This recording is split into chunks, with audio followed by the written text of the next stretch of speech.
Hello and welcome into another episode of Locked On Wolves. Today on the show, it's the post-game podcast from the Timberwolves' thrilling win over the OKC Thunder as the Wolves overtake the number one spot in the Western Conference once again. We'll talk about the late game execution, which was night and day, much, much better than what we've seen over the last really week and a half to 2 weeks. We'll break that down, plus a lot of other thoughts throughout the course of the game. Great play from Jaden, from Jordan McLaughlin, some unsung heroes for the Wolves, and some other key takeaways with how the Wolves defended SGA, defended Chet Holmgren, and defended the Thunder overall. It's all upcoming. Welcome in. You are Locked On Wolves. You are Locked On Timberwolves, your daily Minnesota Timberwolves podcast. Part of the Locked On Podcast Network. Your team every day.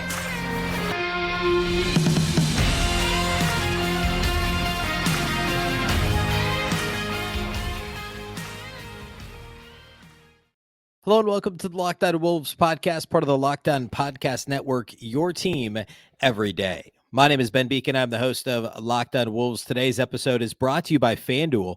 Make every moment more. Right now, new customers get $200 in bonus bets if your best bet of $5 or more wins. Visit FanDuel.com/LockedOn to get started. Happy Tuesday, everybody. It's a victory Tuesday after a big Wolves win over OKC on Monday night, splitting the season series with the Thunder and retaking the number one spot in the Western Conference, which the Wolves have held for, the better part of the last couple of months. Kind of been going back and forth over the last week with OKC. The Wolves now have it, and there is no tiebreak advantage as of right now. And actually, Denver won too. So now actually the Wolves are a full game ahead of OKC and a half game ahead of Denver in the West. And OKC officially dropped to third in the Western Conference. So lots to get to today on the post-game pod. I want to start with the end of the game, the Timberwolves' execution in the fourth quarter on both ends of the floor, because it was phenomenal. One of our key talking points on Monday following the debacle in San Antonio on Saturday night was how bad the Wolves have been in fourth quarters on both sides of the ball. And they were great in this game. I want to get to some other stuff, some unsung heroes. I want to talk about how the Wolves defended Josh Giddey, how they defended the Thunder by using Josh Giddey to their advantage, how they defended Chet Holmgren, who had an extremely quiet game. Lots to get to here today. A big thank you off the top, though, for making Locked On Wolves your first listen every day. Of course, this show is free and available everywhere, including YouTube, as well as all of your favorite audio platforms. Wherever you like to listen to podcasts, you can find Locked On Wolves. You can also watch on the Locked On Sports Minnesota app on both Roku and Amazon Fire TV. And you can follow on X at Locked On T-Wolves and also at Beecken with two B's, two E's, C-K-E-N. All right. Let's start with the fourth quarter. The Wolves have been so bad in the fourth quarter here recently. And I mentioned this on Monday, but coming into the Spurs game when they were also terrible in the fourth quarter, the Wolves had a net rating over their previous four games in the fourth quarter, like over negative 45. That was according to Bally Sports North during the Saturday broadcast against the Spurs. And then they proceeded to kick the game away against San Antonio on Saturday night. So it only got worse. And I went back on the show on Monday and talked through, they had a 15-point, I think, 3 out of the last 5 games, they were below 20 points, or actually below 18 points in the fourth quarter. And they won a couple of them simply because they had leads and the defense was decent.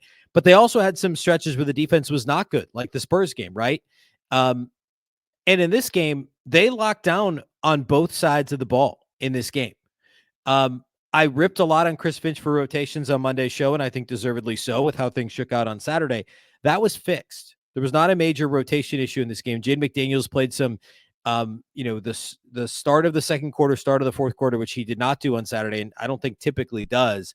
That seemed to be very savvy. McDaniels got into a bit of foul trouble. He picked up that 5th foul early in the fourth, but with the way that the Thunder were resting SGA, their pattern there, that actually worked out where McDaniels was able to come back with 4-ish minutes in the game and never ended up fouling out. So Chris Finch did a great job with the rotations, but the last few possessions, one of the things the Wolves have been lacking so often this year on offense is, of course, structure. And I've talked about this on Locked On Wolves quite a bit, but they actually ran some legitimate sets late in this game to at least get some pre-planned motion into the offense, right? Like the Thunder obviously know the Wolves want to get the ball in Anter Cat's hands, and those guys are supposed to score and or create at the end of games. And OKC's a really good defensive team. But what it did is it at least gave, this sounds weird, but it gave Ant a purpose on this possession. Like, hey, you're going to run this pick and roll. If this isn't open, here's the next action. Here's the next option. I thought there were 4 or 5 consecutive possessions where they actually ran sets and got good shots off. One was when Gilgeous-Alexander Walker almost had an open 3 in the left corner, pump faked into a, 14-footer, a mid-range shot. And when he was shooting the ball, I actually thought to myself, I don't know that he's going to make this. Gilgeous-Alexander Walker does not shoot mid-range jumpers, but he canned it. And it was the absolute right read by him. I was just nervous because, like, he doesn't shoot from that area of the floor, right? Like, he's not quite Nas where he is like allergic to mid-range jumpers, but he doesn't shoot them with frequency. And it was a great read by Gilgeous-Alexander Walker and a fantastic make. I think at the time it put them up 1. It was when they were kind of going back and forth with OKC. And then I think it was the next time down the floor, Ant comes off a screen, a high ball screen, and just kind of threads an easy, like, not lazy, but it was the perfect, I don't know how to describe this. It was really the perfect bounce pass to Jaden McDaniels in the right corner. And he was a pass away, like he was a player away. And Ant kind of threaded it between the defender and whoever else was standing on the wing, kind of in the slot. Perfect bounce pass to Jaden McDaniels. And I thought overall, Ant actually didn't pass the ball that well in this game. The decision-making was, I think, pretty good for him for the most part, but there were a couple of possessions where I thought he messed up the pass. This was a perfect pass. And it was maybe the biggest single possession of the game, except for then he one-upped it. I think the next time down, when he turned the corner and saw lane to the basket and just threw down a two-handed just hammer, should have gotten the foul call. SGA hit him clearly on the forearm, and they didn't call a foul. Ant was like, I know Ant complains a lot, but after the play, the Thunder called a timeout. He went to every single official individually and said, how did you not see that? Grabbing his arm, like, he hit me right here on the forearm. And of course he was hammered on the play, and they didn't call it. But the point here is the structure and the offense at the end of the game, and then the execution by the players. Obviously, like, you can have all the structure you want, you have to execute the play call. And the Wolves, and specifically Ant and Gilgeous-Alexander Walker, did that extremely well down the stretch. They didn't try to do too much. Ant didn't, and Cat didn't. They also had a play, I think it might have been before all the ones I just listed. I believe they actually, like, Rudy got the ball, had a mismatch, and ended up getting a dunk. There's a play where they missed the shot inside, and Jaden McDaniels had an extremely acrobatic tip in as he was kind of like losing his legs underneath him, tipped it in, and then fell to the floor. It was an incredible play. Like, the stick-to-itiveness of this team down the stretch is the exact opposite of what we've seen so often here recently. And, they finished the game with 9 offensive rebounds, which is a really good number for them. And there were a couple big ones there down the stretch. That, to me, was the biggest takeaway of this game. And on the other end of the floor, defensively, there were some possessions that were absolute clinics in this game for Minnesota. There were some in the first half. I want to talk more about some of the, as I have them there on the rundown on the side, if you're watching on YouTube, some of the unsung heroes, like Troy Brown Jr. played rotation minutes in the first half for the first time in, like, I don't know, almost 6 weeks. And there was one particular possession where, like, mid-possession, I was like, oh, there's no way the Thunder are scoring. This is perfect. And it was like ball change sides of the floor, rotations from the Wolves were perfect. You had like TBJ stunted at somebody and recovered, and whoever's man it was recovered. Like, it was perfect, and it led to, like, a deep missed 3 by somebody. I can't remember who it was on the Thunder. It was just a perfect defensive possession. In the fourth quarter, that's also what we saw. You watch back a couple of those. Chet Holmgren was seeing ghosts. We'll talk more about that. Rudy was locking down the paint. Cat was riding guys into the paint, passing them off to Rudy, and then Rudy was passing them back off to the perimeter. It was just exquisite defense by the Wolves in the late fourth quarter. And the only way the Thunder were scoring was SGA getting to the line, a couple spot up threes that he created those looks for Jalen Williams and others. But the level that the Wolves played out on both ends of the floor is how you have to play on the road against a team that was number 1 in the West coming into this game that just beat you in your house, to go on the road to OKC. And yeah, I know they're on the second night of a back-to-back. I know they just lost to the Pistons, but I mean, honestly, like, I kind of expected them to come out even better because they lost to Detroit 24 hours prior, right? Like, they want to get that bad taste out of their mouths. It's fair to assume that the Wolves were looking ahead when they lost the Spurs on Saturday, looking ahead to this game. The Thunder were looking ahead last night to this game, and the Wolves ended up coming out on top. Plus, no Mike Conley. I didn't even mention that. Like, Conley didn't play in this game. That's a significant piece to be missing for Minnesota. I have some other key takeaways. That's what I want to do next. I want to talk about the Wolves' non-SGA plan. I want to talk about some unsung heroes. Yes, we'll talk about free throws. So we'll do all that here next.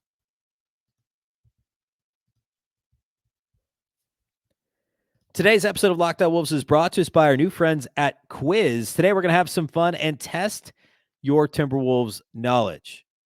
Who scored the most points in a single game in Minnesota Timberwolves franchise history? You should be able to get this one. There's a recent answer. But even before the recent instance, this player also held that record. We'll get back to that here in a second. Quiiiz with 3 eyes. It's Quiiiz is the next generation trivia experience. It's also the world's first platform where you can earn money playing knowledge games. And for Locked On Wolves fans, they've created an NBA quiz game where you can test your knowledge and win real cash. Play with friends or other fans and let your knowledge shine all the way to the bank. You can play without downloading anything. Just go to app.quiiiz, again with 3 eyes, app.quiiiz.com, and start playing today. NBA Quiiiz is the ultimate knowledge challenge for fans that live and breathe basketball. I did sign up the other day. I played. I won my first head-to-head. I beat the challenger in the one-on-one trivia competition. Felt really good about that and need to continue on my journey in the Quiiiz app. It is a ton of fun. By the way, if you didn't know the answer to the trivia question, just go back, what are we, 8 days now? Karl-Anthony Towns, 62 points against Charlotte last week, of course, in a loss. Prior to that, he had 60 against the Spurs a couple years ago. But he has the most points in a single game in Timberwolves history. It's not, it's not Kevin Love. It's not Kevin Garnett. It's not Andrew Wiggins or Jimmy Butler, anybody like that. It is Karl-Anthony Towns.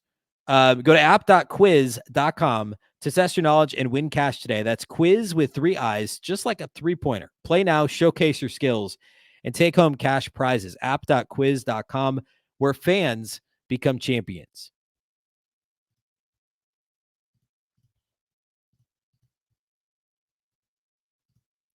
Locked On has launched the first ever national sports 24/7 streaming channel on YouTube. Locked On Sports Today is here for you 24/7, covering the top sports stories of the day with the local experts of Locked On, plus our national shows covering every league. Go to Locked On Sports Today on YouTube and subscribe to the first ever national sports 24/7 streaming channel. All right, some additional takeaways from this game beyond the close for Minnesota. The first one is the non-SGA plan that they had for, or I guess the plan they had for non-SGA Thunder players. This to me was really obvious, and they've deployed this before, which is essentially load up on SGA, make Josh Giddey beat you from outside the arc. They kind of had Jaden McDaniels guard Chet Holmgren for stretches. We'll get to the Chet thing in a second. Giddey is hilarious to me. I was at this game in OKC, and Josh Giddey made his first 3-pointers. And I looked at my son and I said, hey, that's the game plan. They're going to let him shoot those. Actually, after his second one, I said, he's not going to keep making those. And then he made his third one. And I said, I'm telling you, he's not going to make another one. Like, they're just going to let him keep shooting it. Sure enough, he missed his next 4 3-pointers over the rest of the game. One of them was almost immediately. And then he missed a couple later in the game and finished 4 of 7 or 3 of 7 outside the arc.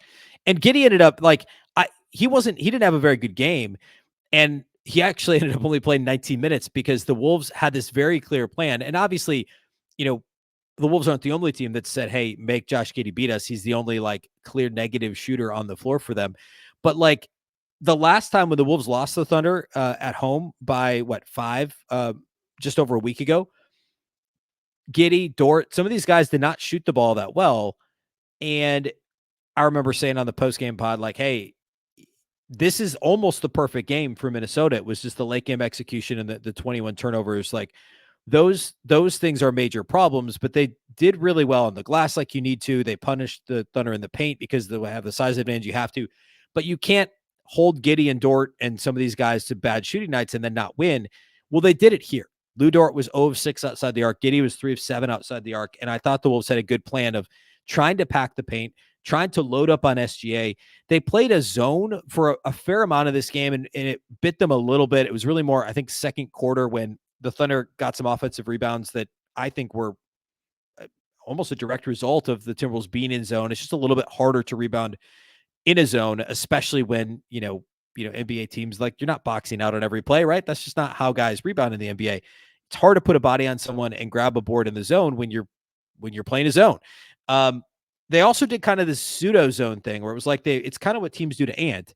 And we see teams try and do to Luka sometimes, where you kind of play 1.5 on the ball and you shade everybody like a half guy, essentially. You just got to look for back cuts, and you try not to leave anybody wide open. But if you do, hopefully it's Josh Giddey. And overall, it worked. And actually, Chris Finch said something about this in the post game.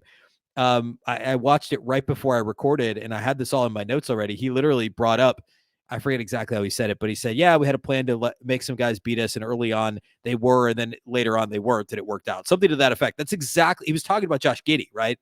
And it worked. That's exactly what they were trying to do, and it worked out to a T for Minnesota. Chet Holmgren. Chet didn't do too much against his hometown squad. 4 points on 9 shots for Chet Holmgren. Rudy Gobert had him seeing ghosts in this game. And I think it was the first game the Wolves and Thunder played that the Wolves won, the play-in tournament game at the end of November, that Rudy blocked Chet multiple times in the same possession. It was like clapping his hands and pumping everybody up, himself up. Rudy was mid-possession after just D'ing up. And, Chet had a couple of good games here when the Thunder won, but they locked him down in this game. And credit to Jaden McDaniels, they had him guarding Chet using the combination of his length and his quickness to stay in front of Chet, to not allow him to put the ball on the floor, turn the corner like he might against slower players. And then anytime Holmgren had the ball near the paint, Rudy was just an absolute deterrent. And throughout the game, but especially late too. And there was one shot late that he altered. There was a 3 that Chet just bricked off the front of the rim. I don't even know that it was Rudy on the contest, but I think it might've been Cat actually. But either way, Chet just never looked comfortable in this game. He had a couple of nice blocks, but offensively, he was a mess.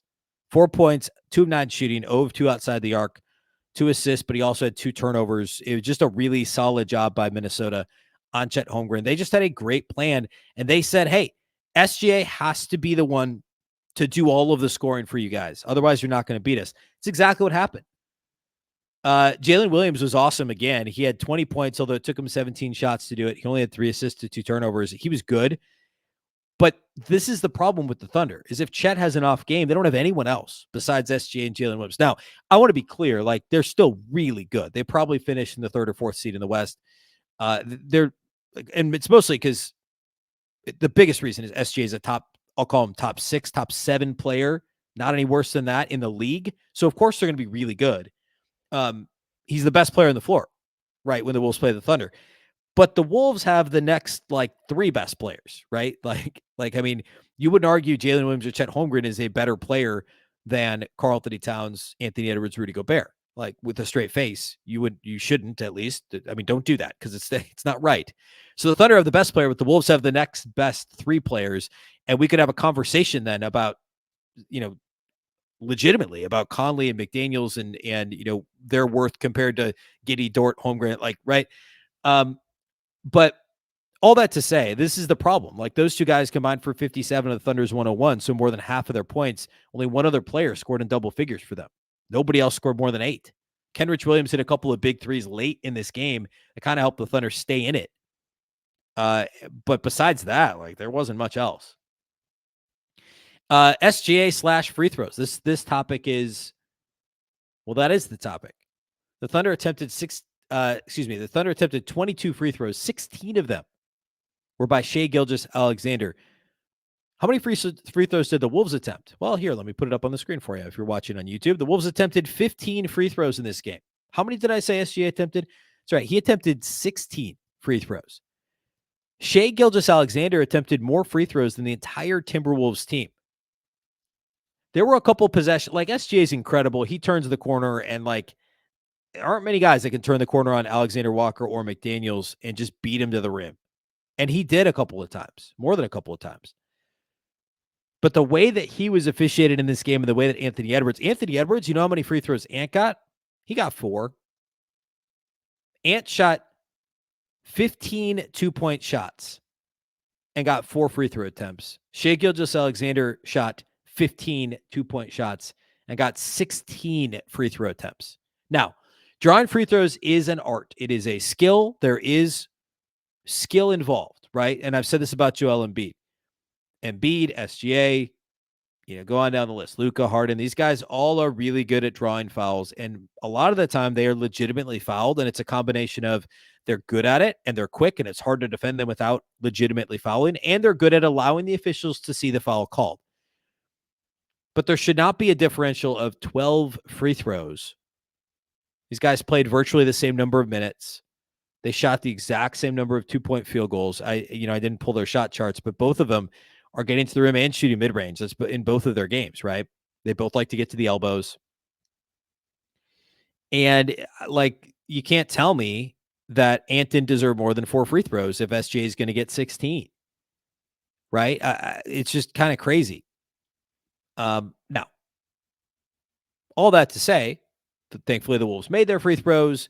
They ended up, only down 4 points at the line because the Thunder were 17-22 and the Wolves were 13-15. So, you see that there. Minnesota was only a -4 at the line, and they were dead even on threes because they shot less threes, but shot a higher percentage, which that's basically the story of the season for the Wolves, right? They still don't shoot enough threes, but they make them.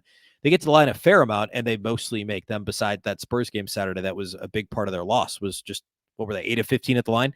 So the Wolves' free throw attempts in general are down a little bit here lately. That's something to track. I think the Wolves are, I don't know. I think we're going to, as much as it gets tiresome to hear Ant and Cat specifically complain, I think Chris Finch has had about enough of the Timberwolves being the best team in the West for the majority of the season and Ant being a rising star and not getting the whistle that some of these other guys get. I don't know. It's just watch it. All right.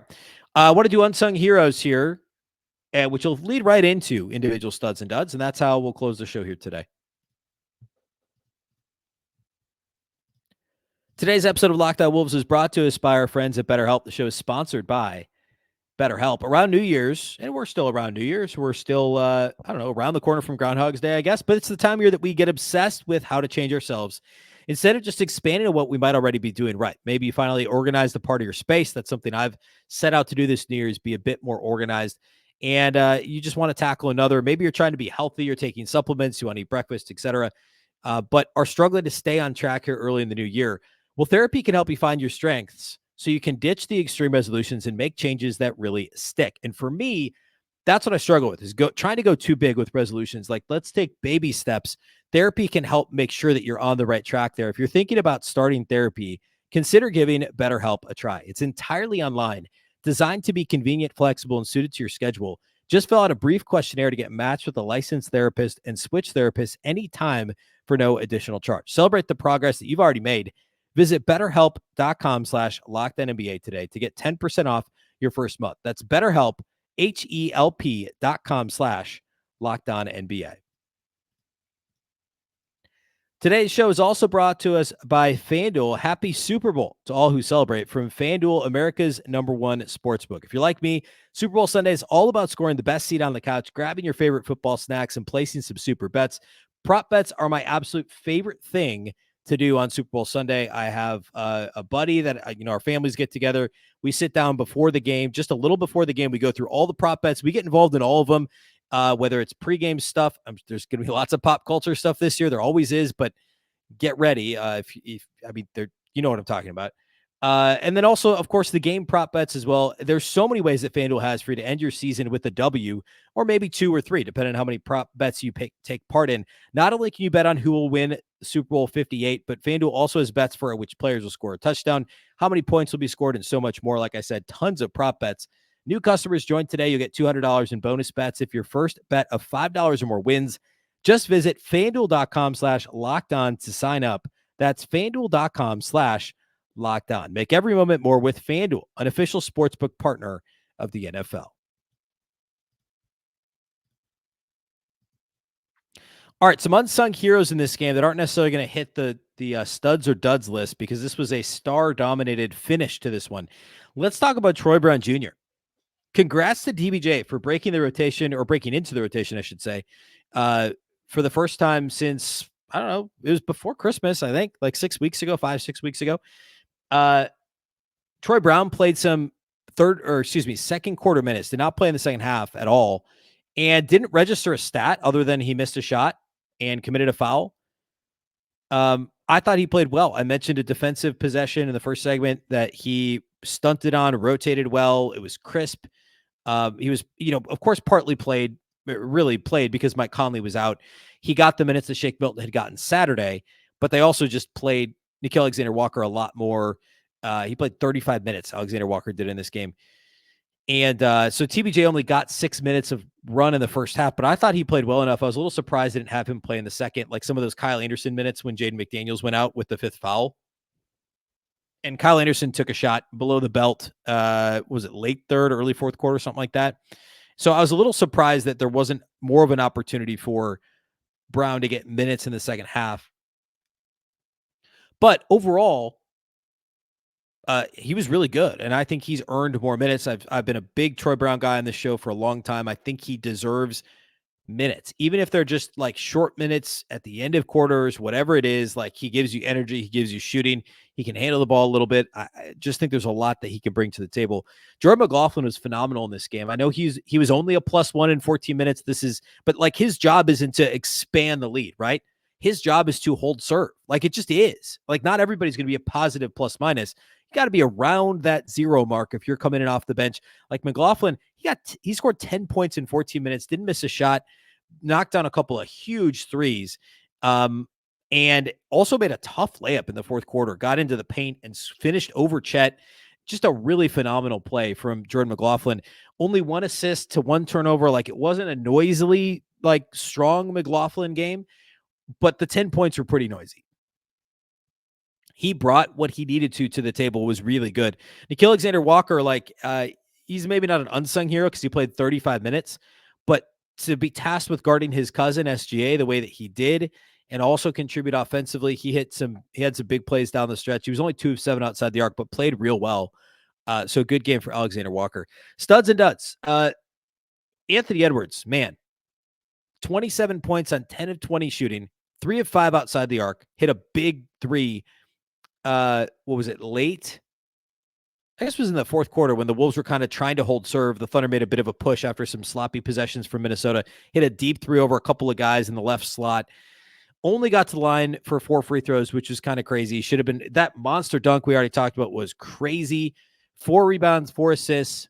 He did have 4 turnovers, but this was a good Ant game. Again, pay no mind to the -1 plus-minus. He was very, very good in this game. Karl-Anthony Towns, he had a relatively quiet 21, 10, and 6. 6 of 15 shooting, not his most efficient game, but he was 2 of 4 on threes, 7 of 8 at the line, had a couple of rim out, had a free throw rim out, but also had a couple of layups rim out. I thought this was a good cat game as well. And my third stud is Rudy Gobert, 12 points, 18 rebounds, 6 of 6 shooting. Missed his only free throw attempt, which was a old-fashioned 3-point play in the fourth quarter. 1 assist, 1 steal, 1 block, and that block was on Chet. Actually, Cat had a block on, was it Chet? It was in the open floor early in the game, which was a really incredible play. But this is a good Rudy game as well, and they didn't do a whole lot of forcing the ball to him. There was only, I think, 1 lob that I can remember, and it was finished in the first half.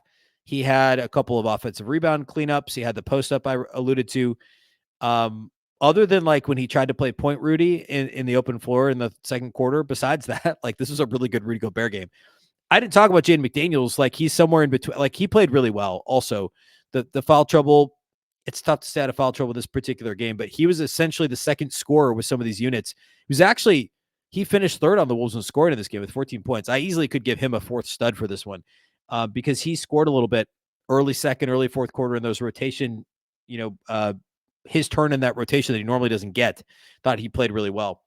So kudos to Jaden. And I mentioned he guarded Chet for stretches and was very good on Chet Holmgren as well.